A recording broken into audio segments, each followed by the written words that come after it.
Ladies and gentleman, boys and girls, सगळ्यांचं खूप खूप स्वागत आहे पुढारी न्यूज आणि कलाकार या शो मध्ये.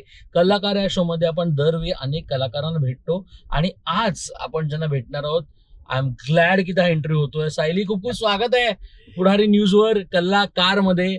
आणि you gonna take us on a drive, you already are. ही तुमची गाडी कल्ला आणि कार या शोचं नाव आहे. तर सगळ्यात पहिल्यांदा प्रश्न सायली या गाडीचे असेल. ओके, सो सगळ्यात अगोदर ड्रायव्हिंग कधी हाती आली, कधी तुम्ही ड्रायव्हिंग करू लागलात, दॅट कार ज्याच्यात अनेक आठवणी आहेत ती सांगा मला. ओ गॉड, पहिली गोष्ट थँक्यू सो मच श्रेयस, इतके महिने वाट बघितली. फायनली हा शो होतोय, म्हणजे आपला एक इंटरव्ह्यू होतोय आणि आय एम सो ग्लॅड की या गाडीत होतोय. या गाडीचं महत्व मी सांगेनच नंतर, पण खूप खूप आश्चर्य वाटेल लोकांना. मी जवळपास 9वी-10वीत असताना गाडी चालवायला लागली. पहिल्यांदा मी माझ्या एका मित्राची गाडी, मला वाटतं 800 होती, येस राईट, मारुती 800, मी ती खड्ड्यात घातली आणि मग नंतर ती लिटरली 4-5 माणसांना, सगळ्या मित्रांना बोलवून बाहेर काढायला लागली. एवढ्या मोठ्या खड्ड्यात घातली. क्या बात आहे. आम्हाला काही झालं नाही, ते एकदा झालं. आणि त्याच्यानंतर मी जाते काहीतरी आणायचं होतं आणि खूप आवश्यक होतं. आणि माझं असं झालं, घरी भाऊ नव्हता, वडील ऑफिसला गेले होते, मी आणि आई एकटे घरी. आमच्याकडे तेव्हा झेन होती. मी म्हटलं जाऊ दे, मी जाते असं म्हणून मी गेले.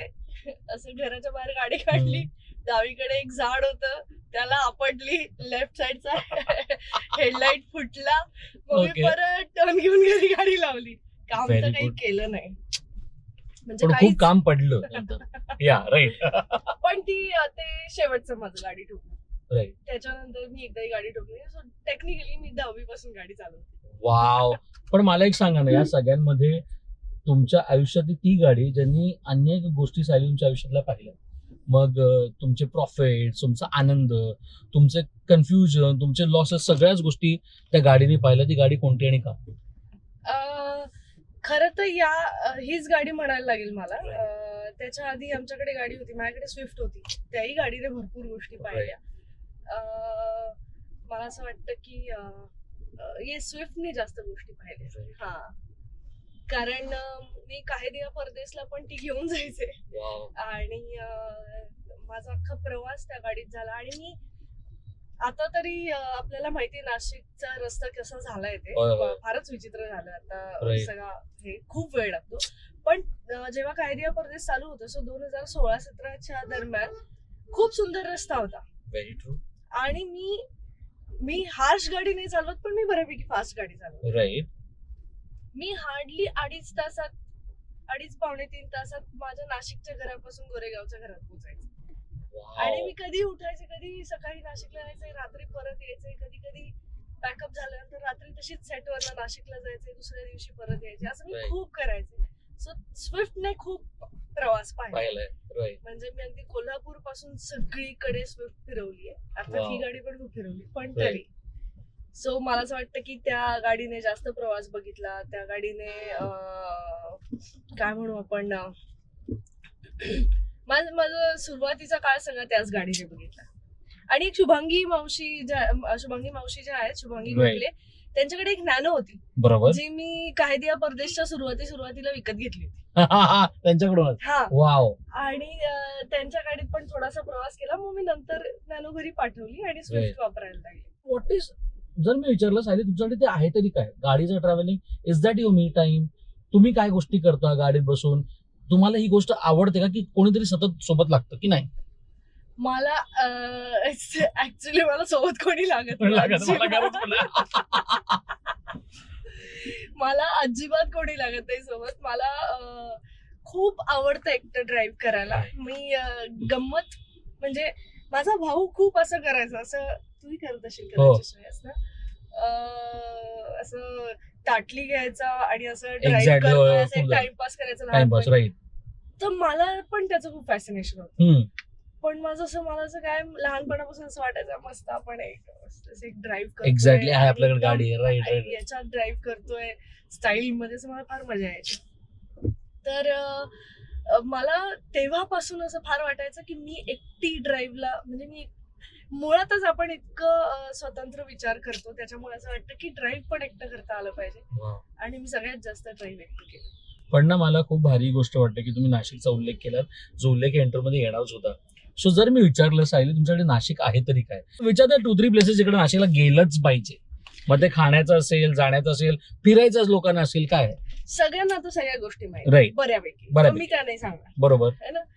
तर माझ्या सगळ्यात आवडत्या जागा म्हणजे अंजनेरीच्या पायथ्याची डॅम आहे ओके. तो. तर राईट. मी माझे मित्र कॉलेजमधले आम्ही बाईक काढून जायचो, मी बाईकही चालवते, वाव. तर आम्ही बाईक काढून जायचो. त्या बाईकही चालवतात गाईस. मर्दानी इफेक्ट, कम ऑन. तर उगाच फक्त पोलीस लाईन सिनेमा नाही केला.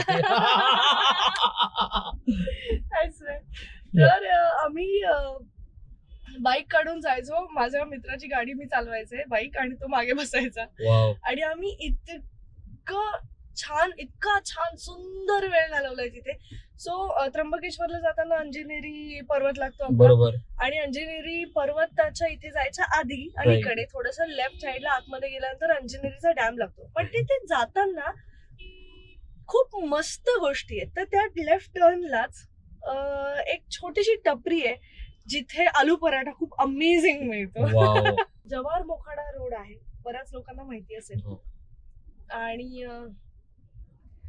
त्या रस्त्यावर एका पॉइंटला त्र्यंबकेश्वरच्या इकडनं तो कनेक्ट होताना, त्र्यंबकेश्वरच्याच इकडनं अगेन कनेक्ट होताना, तिथे ना एका साईडला डावीकडे भाताची शेती आणि बाकी शेती, असे इकडे डोंगर आपले सगळे पर्वतरांग, आणि उजवीकडे धरणाचं पाणी, आणि परत त्या बाजूने डोंगर आहे. तर ते इतकं सुंदर आहे ते. तर त्या रस्त्यावर जायला मला प्रचंड आवडतं. मी आता हल्ली नॉनव्हेज खात नाही मी अजिबातच, पण तिथे ना त्या रस्त्यांवर ना अशा छोटे छोटे असे झोपड्या आहेत, म्हणजे काही लोक राहतात तिथे, वस्ती आहेत, कारण ते शेत सांभाळणारी, आणि वीटभट्टी पण आहे तिकडे. बरोबर. तर तिथे तुम्ही 1-1 किलो, अर्धा किलो, तुम्हाला जितकं पाहिजे तितकं ऑर्डर देऊ शकता. हा, चिकन, मटन, वॉटेवर तुम्हाला जे आवडतं, किंवा व्हेज मध्ये पण जे काही असेल ते तुम्ही द्यायचं. तुम्ही 1 तास फिरून यायचं, ते लोक तुमच्यासाठी प्रॉपर चुलीवरचं सगळं जेवण बनवून ठेवतात. तर या अशा अफलातून जागा आहेत. म्हणजे अजून काय हवंय ना तुम्हाला, असं त्या गोष्टी सगळ्या आहेत. पण ना या सगळ्यानंतर let's come back to the main thing, कारण आता जो सिनेमा तुमच्या प्रेक्षकांच्या भेटीला येतोय, म्हणजे अनेक लोकांना शोधतायत. जे लोक शूटिंगला गेलेत पण ते पण त्यांना शोधतायत, तुम्ही पण त्यांना शोधताय. आहे तरी काय सुपरहिट टीम, म्हणजे शशांक भाई, सिद्धार्थ भाई, सुबोध सर, काय आहे काय सिनेमा? मला असं वाटतं की कैरी हा सिनेमा हा प्रत्येक स्त्रीचा सिनेमा असतो. राईट. आणि प्रत्येक स्त्रीला तिच्या आतमध्ये एक खूप काय म्हणू आपण, खूप एक छान कॉन्फिडन्स असतो स्वतः. त्याला फक्त एक छोटासा धक्का लागण्याची गरज असते, आणि तो लागल्यानंतर एक स्त्री काहीही करू शकते. तर तो सिनेमा आहे. आणि मला असं वाटतं की काही फार जगा वेगळा नाही. मी तुला खरंच सांगते, अगदी आम्ही आता विलन पाहिजे याच्यात, आणि मग आता हे पाहिजे, आणि मग असं काही नाहीये. तो खरंच खूप साधा सोपा सरळ सिनेमा आहे. पण मला या सगळ्यांमधून ना खूप भारी गोष्ट वाटते की तुम्हाला जेवढं मालिके क्षेत्राने दिलं ना, तेवढं तुम्हाला सिनेमा क्षेत्राने पण दिलंय. म्हणजे तुम्हाला ब्युटिफुल कॅरेक्टर्स दिलेत. मग तुमच्या सिनेमा जरी मल्टीस्टारर असेल तरी त्या प्रत्येक मल्टीस्टारर मध्ये तुमचं एक कॅरेक्टर होतं, जे लोकांसमोर तेवढ्याच ताकदीने आलं. गोष्ट एका बहिणींची गोष्ट वेगळीच आहे, बिकॉज त्यातच तुम्ही प्रोटॅगनिस्ट होता. कसं वाटतंय, कारण आपण नेहमी पाहतो की प्रत्येक कलाकाराला वेगळं काम करायचं असतं, पण त्याला करायला मिळतं का, त्याची शाश्वती कोणीच देऊ शकत नसायली. पण तुमच्याकडे मेकर्स या नजरेने बघतात. हाऊ इफेक्टिव्ह इज दिस, कारण या सगळ्यानंतर कलाकार म्हणून आपलं काम फक्त परफॉर्म करणं आहे. जेव्हा मेकर्स तुमच्याकडे या नजरेने बघतायत, मेकर्स तुम्हाला नवनवीन गोष्टी देत आहेत, how proud is that, how implementation तुम्ही करताय सगळ्या गोष्टीचं, आणि किती मेहनत या गोष्टीवर तुमची लागते. असं वाटतं की आय एम व्हेरी ब्लेस्ड. मी कायम काही दिया परदेश पासून मी हे म्हणत आले की आय एम व्हेरी ब्लेस्ड. मला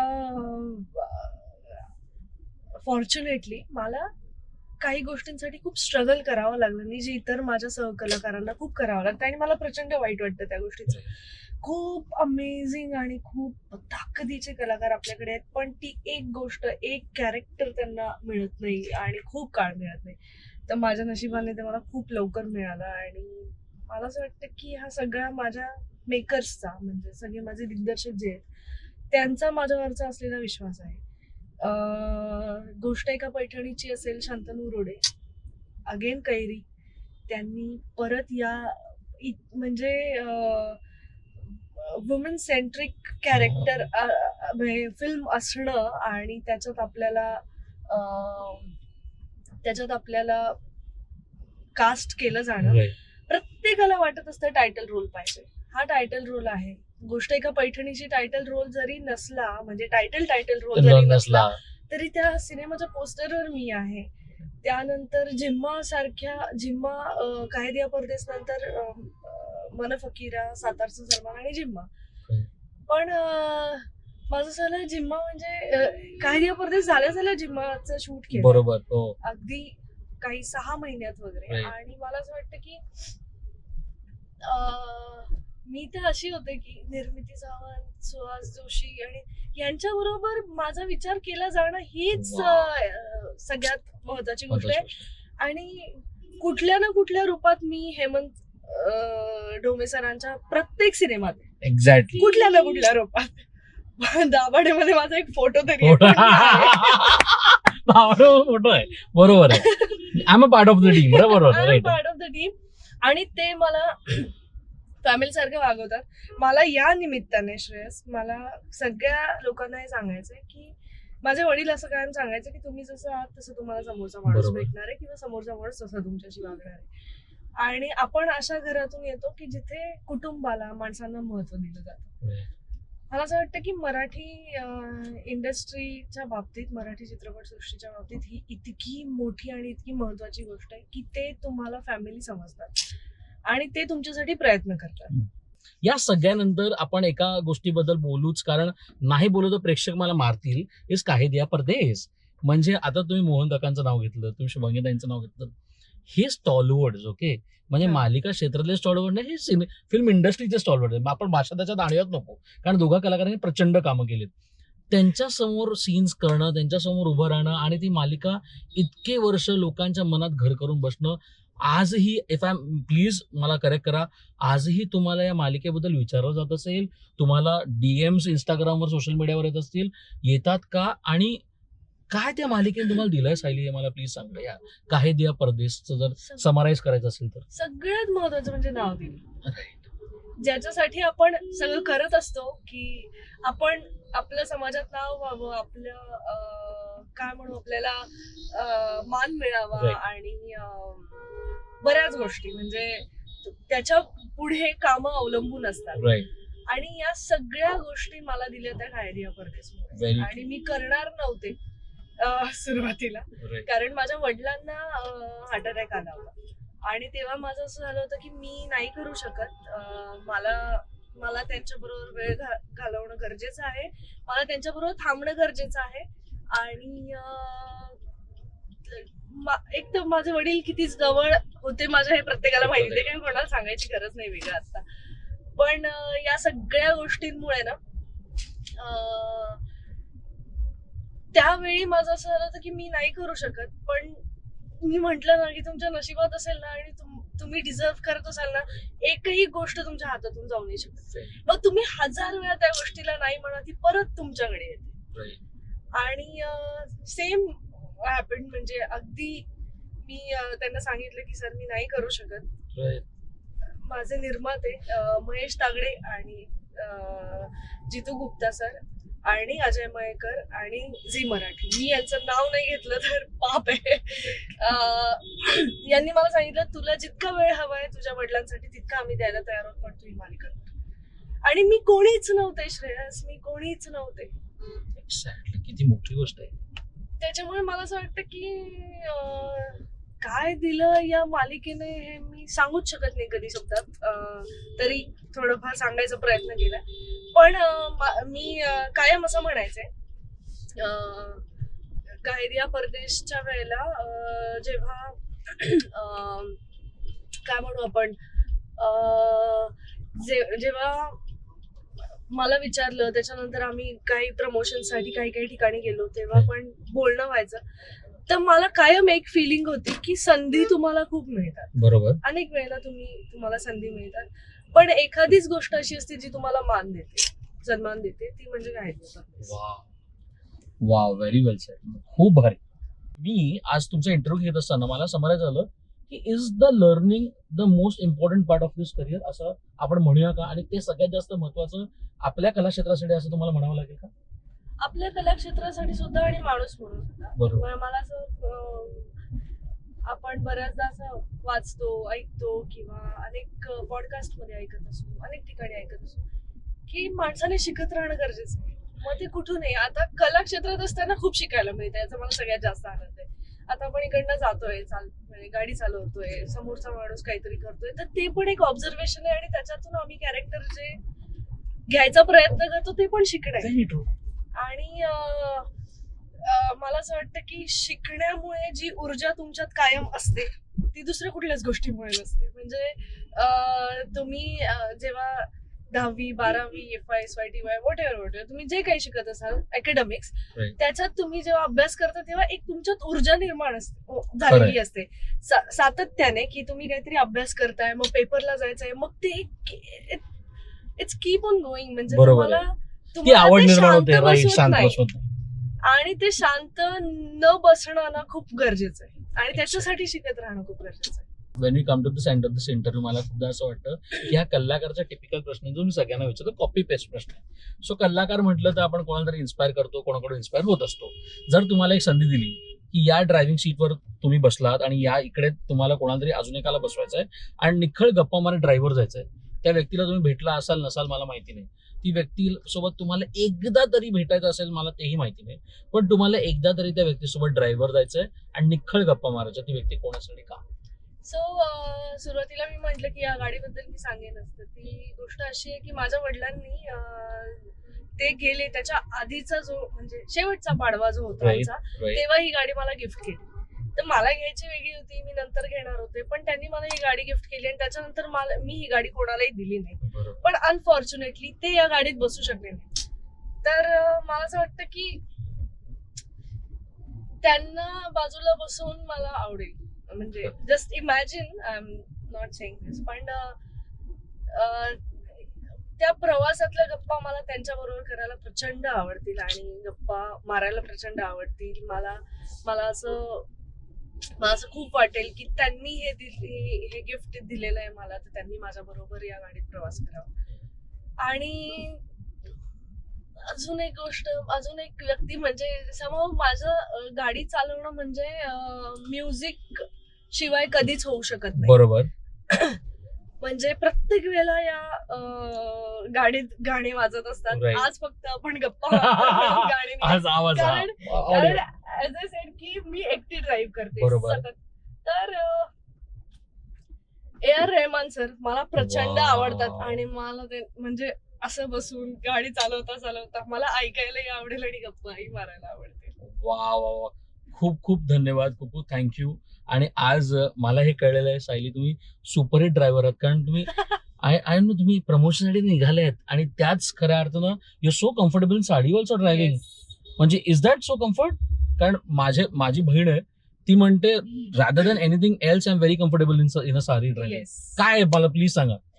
नाही, हे मला असं वाटतं की आपल्या महाराष्ट्राची आणि आपली संस्कृती आहे, संस्कृती बरोबरच मला असं वाटतं की काय म्हणू आपण, हे वस्त्र जे आहे ते काहीतरी विचार करूनच निर्माण केलं त्यांनी कोणी केलंय. तर मला असं वाटतं की इतकं अमेझिंग आहे, खूप कम्फर्टेबल असतं आणि काय विशेष आहे याच्यात असं काहीच नाहीये. तुम्हाला सवय झाली की ते खूप कम्फर्टेबल असतं आणि तुम्हाला गाडी चालवण्याची सवय झाली की तुम्ही कुठल्याही आउटफिट मध्ये, कुठल्याही अटायर मध्ये गाडी चालवू शकता.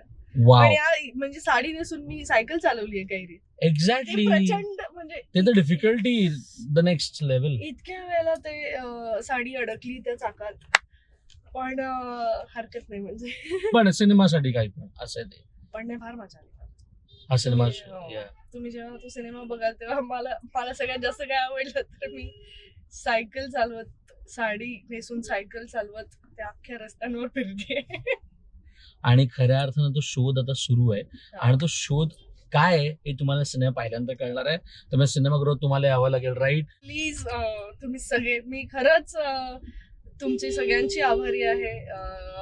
श्रेयस आणि पुढारीच्या माध्यमातून खरंच खरंच खूप खूप धन्यवाद की तुम्ही आतापर्यंत माझ्यावर इतकं प्रेम केलं, इतकं भरभरून मला प्रेम दिलं, आशीर्वाद दिलेत आणि तेच आशीर्वाद आणि तेच प्रेम आता कैरीला सुद्धा द्या. आणि मला खात्री आहे कारण खूप खूप चांगला प्रेक्षक आहे आपला आणि मला माहिती आहे त्यांना काहीतरी छान साधं सोपं सरळ एखादी छान कलाकृती त्यांना दाखवली आणि सुंदर कलाकृती त्यांना दाखवली तर ते डेफिनेटली त्याला डोक्यावर चढवतात. आणि अगदी आपल्याकडे दशावतार पासून सगळ्या एक्झॅक्टली. गोष्टींचं उदाहरण आहे.